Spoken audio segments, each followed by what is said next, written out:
रक्षाबंधनाच्या निमित्तानं एरवी अजित पवार आणि सुप्रिया सुळेंचा खास फोटो समोर यायचा, पण यावेळी सुप्रिया सुळेंनी अजित पवारांना राखी बांधली नाही। राजकारणामुळे बहीण भावात कसा दुरावा आला हे आज स्पष्ट दिसलं। पाहूयात।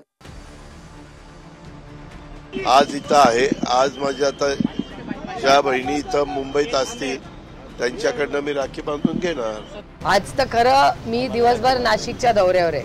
आज रात्री 10-11 पर्यंत यांनी प्रोग्राम लावलाय सगळा। राजकारणामुळे सुप्रिया सुळे आणि अजित पवार या बहीण भावात कसं अंतर पडलं हे रक्षाबंधनाच्या निमित्तानं दिसलं। अजित पवार राखी बांधून घेण्यासाठी सुप्रिया सुळेंकडे आले नाहीत ना सुप्रियाताई दादांकडे गेल्या।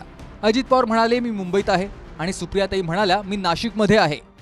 आता आज इथं आहे, आज माझ्या आता ज्या बहिणी इथं मुंबईत असतील त्यांच्याकडनं मी राखी बांधून घेणार। सुप्रियाताई नाशिकच्या दौऱ्यावरती आहे। अरे मी आता तुला पुन्हा काय सांगतोय, ज्या बहिणी इथं असतील इथं मुंबईत, ती सुप्रिया इथं असेल तर तिच्याकडनं राखी बांधून घे। रक्षाबंधन हुकणार काय अरे बाबा, जे इथं असतील त्यांचं घेणार, तू इथं असेल तर घेणार। आज तर खरं मी दिवसभर नाशिकच्या दौऱ्यावर आहे। आज रात्री 10-11 पर्यंत यांनी प्रोग्राम लावलाय सगळा आणि आधी लग्न कोंडाण्याचं।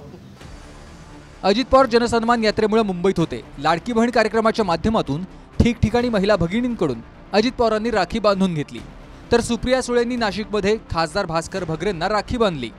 हा राखी बांधतानाचा व्हिडिओही सुप्रिया सुळेंनी सोशल मीडियावर टाकलाय।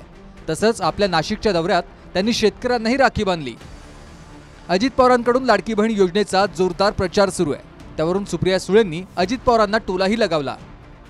लोकसभेच्या आधी यांना बहिणी लाडक्या नव्हत्या। लोकसभेच्या आधी बहिणींना काय काय केलंय मला विचारा ना। त्यामुळे बहीण लाडकी कधी झाली? इलेक्शनच्या रिझल्ट नंतर बहीण लाडकी झाली। लोकसभा निवडणुकीत बारामतीत अजित पवारांनी बहीण सुप्रिया सुळेंच्याच विरोधात पत्नीला उभं केलं, त्यात सुप्रिया सुळेंनीच बाजी मारली। नुकतीच अजित पवारांनी पत्नीला उमेदवारी देण्यात चूक होतं असं मान्य केलं, पण सुप्रिया सुळे माफ करण्याच्या मूडमध्ये नाहीत हे तुर्तास तरी दिसतंय। Bureau report, TV9 Marathi.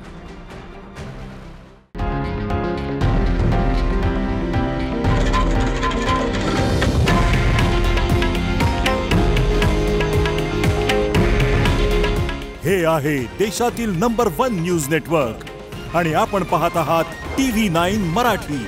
काळजी तुमची, हित महाराष्ट्राचं।